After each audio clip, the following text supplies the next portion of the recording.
Party ఫిరాయింపులపై BRS సుప్రీంకోర్టును ఆశ్రయించింది. పార్టీ మారిన ఎమ్మెల్యేలపై అనర్హత వేటు వేయాలని పిటిషన్లో పేర్కొన్నారు. 2 పిటిషన్లను బీఆర్ఎస్ దాఖలు చేసింది. 7 ఎమ్మెల్యేల పేర్లను బీఆర్ఎస్ ఆ పిటిషన్లో పేర్కొంది. పోచారం శ్రీనివాసరెడ్డి, కాళే యాదయ్య, సంజయ్, కృష్ణమోహన్, మహిపాల్ రెడ్డి, ప్రకాష్ గౌడ్, గాంధీపై ఈ రిట్ పిటిషన్ దాఖలు చేయగా 3 ఎమ్మెల్యేలపై స్పెషల్ లీవ్ పిటిషన్ వేసింది. దానం, తెల్లం వెంకట్రావు, కడియం శ్రీహరిపై ఎస్ఎల్పీ పిటిషన్ దాఖలు చేసింది బీఆర్ఎస్ పార్టీ.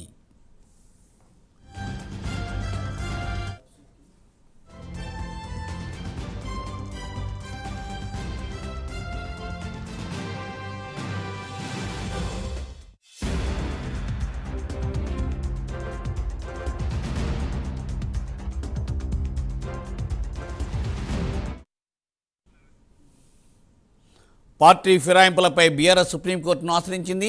పార్టీ మారిన ఎమ్మెల్యేలపై అనర్హత వేటు వేయాలని పేర్కొంది. స్పెషల్ లీవ్ పిటిషన్ అలాగే మరొక పిటిషన్ కూడా బీఆర్ఎస్ దాఖలు చేసింది. దాంట్లో ఎమ్మెల్యేల పేర్లను పేర్కొనడం విశేషం. మరి దీనిపై మరింత సమాచారాన్ని మా ప్రతినిధి చందు అందిస్తారు. చందు,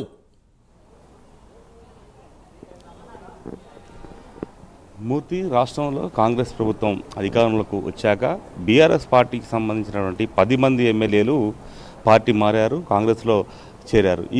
ఈ సమయంలో దాదాపు 10 మంది ఎమ్మెల్యేలు పోచారం శ్రీనివాసరెడ్డి, దానం నాగేందర్, గూడెం మైపాల్ రెడ్డి, డాక్టర్ సంజయ్, కాళే యాదయ్య, కడియం శ్రీహరి, ఆరేకపూడి గాంధీ, తెల్లం వెంకట్రావు, బండ్ల కృష్ణమోహన్ రెడ్డి, ప్రకాష్ గౌడ్ ఈ 10 మంది కూడా పార్టీ మారారు. మొదటగా కడియం శ్రీహరి, తెల్లం వెంకట్రావు, అదేవిధంగా దానం నాగేందరు మొదట పార్టీ మారిన వాళ్ళు ఉన్నారు. అది ఈ నేపథ్యంలోనే స్పీకర్కు అనర్హత వేటు వేయాలని కూడా బీఆర్ఎస్ పార్టీ వినతి పత్రం కూడా ఇచ్చింది. వెంటనే చర్యలు తీసుకోవాలని చెప్పింది. అయినప్పటికీ కూడా స్పీకర్ ఎలాంటి నిర్ణయం తీసుకోలేదు. ఈ క్రమంలోనే వారిపై హైకోర్టుకు వెళ్ళింది. హైకోర్టు కూడా స్పీకర్కి సూచించింది. ఎందుకంటే నేరుగా డైరెక్ట్గా స్పీకర్ చర్యలు తీసుకోవాలని చెప్పలేదు కాబట్టి కోర్టు డైరెక్ట్ సూచించింది వారిపై చర్యలు తీసుకోవాలని సూచన మాత్రం చేసింది.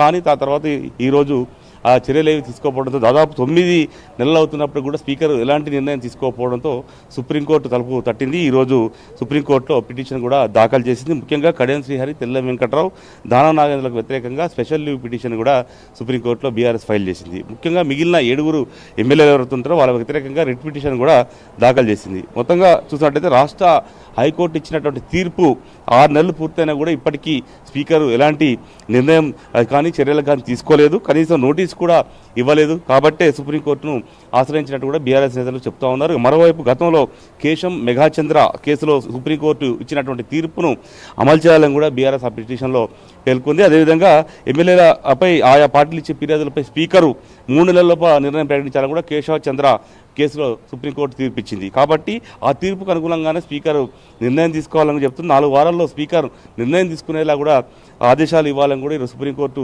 మెట్లయితే తొక్కింది. ముఖ్యంగా నిన్న సాయంత్రం మాజీ మంత్రి హరీష్ రావు, అదేవిధంగా రాజ్యసభ సభ్యుడు దీవకొండ దామోదరరావు ఇద్దరు కూడా ఢిల్లీ వెళ్ళినట్టు కూడా మనకు సమాచారం ఉంది. అది నిన్నటి నుంచి ఢిల్లీలో ఉన్నట్టు వాళ్ళంతా కూడా అక్కడ ఉన్నటువంటి లాయర్లతో కూడా సంప్రదింపులు జరిపిన తర్వాతనే ఈరోజు సుప్రీంకోర్టులో ఈ ఎమ్మెల్యేల అనర్హతపై పిటిషన్ దాఖలు చేసినట్టుగా కూడా మనకు అందుతున్న సమాచారం. మొత్తంగా చూసినట్టయితే గత 9 నెలలుగా కూడా ఈ ఎవరైతే పార్టీ మారిన ఎమ్మెల్యేలు ఉన్నారో వారిపై పోరాటం అయితే బీఆర్ఎస్ పార్టీ కొనసాగిస్తూ వస్తుంది. ఒకవైపు ఆందోళన కూడా చేసింది. ఖచ్చితంగా ఇప్పటికే మనం చూసాం, 2-3 రోజుల క్రితమే చూసాం.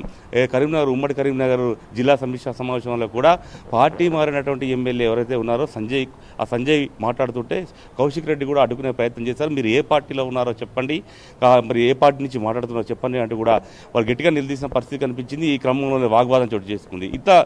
పదే ఎమ్మెల్యేలపై బీఆర్ఎస్ పార్టీ నేతలు ఏదో చోట మాత్రం ఆరోపణలు చేస్తున్నారు. ఖచ్చితంగా దమ్ముంటే ఎమ్మెల్యేలంతా కూడా రాజీనామా చేసి మళ్ళీ పోటీ చేసి గెలవాలి తప్ప బీఆర్ఎస్ పార్టీ గుర్తుపై గెలిచి కాంగ్రెస్ పార్టీలో కొనసాగడం అనైతికం అంటూ కూడా మాట్లాడుతున్న క్రమంలోనే ఈరోజు బీఆర్ఎస్ పార్టీ అయితే సుప్రీంకోర్టును ఆశ్రయించింది. మరి సుప్రీంకోర్టు ఎలాంటి నిర్ణయం ప్రకటిస్తుందనేది మాత్రం చూడాల్సి ఉంది. ఎందుకంటే ఈరోజు ఫైల్ చేసింది కాబట్టి అది త్వరలో మళ్ళీ బెంచ్ పైకి వచ్చే అవకాశం ఉంది. కాబట్టి మరి హైకోర్టు ఇచ్చినటువంటి తీర్పే ఇస్తుందా లేకపోతే సుప్రీంకోర్టు ఏం డైరెక్షన్ ఇస్తుంది స్పీకర్కి అనేది మాత్రం చూడాల్సి ఉంది. అంతిమంగా స్పీకర్ నిర్ణయమే ఫైనల్ కాబట్టి మరి స్పీకర్ కూడా ఎలాంటి నిర్ణయం తీసుకుంటారు సుప్రీంకోర్టు తీర్పు తర్వాత అనేది మాత్రం చూడాల్సి ఉంది. Murthy, thank you Chandu, thanks for update.